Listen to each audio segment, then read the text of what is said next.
L'ego n'est pas un ennemi venu de l'extérieur. Il naît avec l'homme. Il fait partie de sa condition, comme l'ombre accompagne la lumière. L'ego est cette force intérieure qui dit « je », qui veut exister, se protéger, se satisfaire, se rassurer. À l'origine, il n'est ni mauvais ni bon. Il est brut, indompté, comme un feu.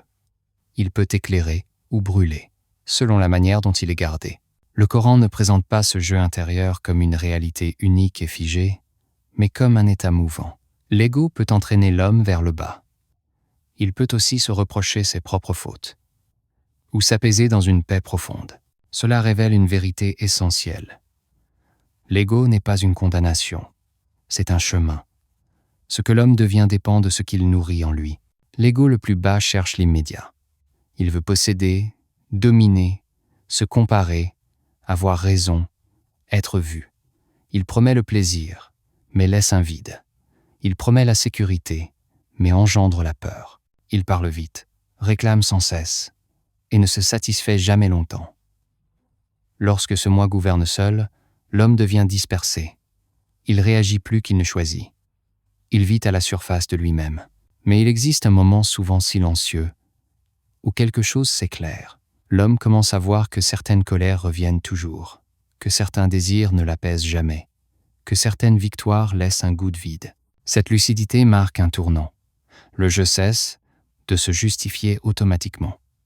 Il se regarde, il se questionne, il se reprend, non par haine de soi, mais par amour de la vérité. Ce n'est pas encore la paix, mais ce n'est plus l'aveuglement.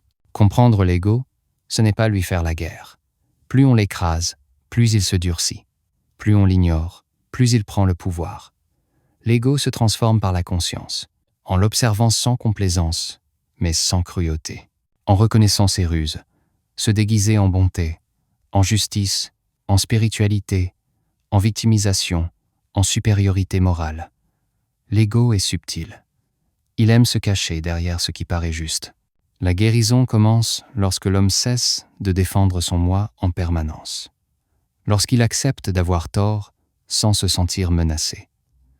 Lorsqu'il apprend à faire taire le bruit intérieur du jeu qui réclame, compare et exige. Les actes spirituels ne sont pas des punitions. Ce sont des réajustements intérieurs. Ils apprennent à l'ego qu'il n'est pas le centre, mais un passage. Peu à peu, si l'homme persévère avec sincérité, quelque chose s'adoucit.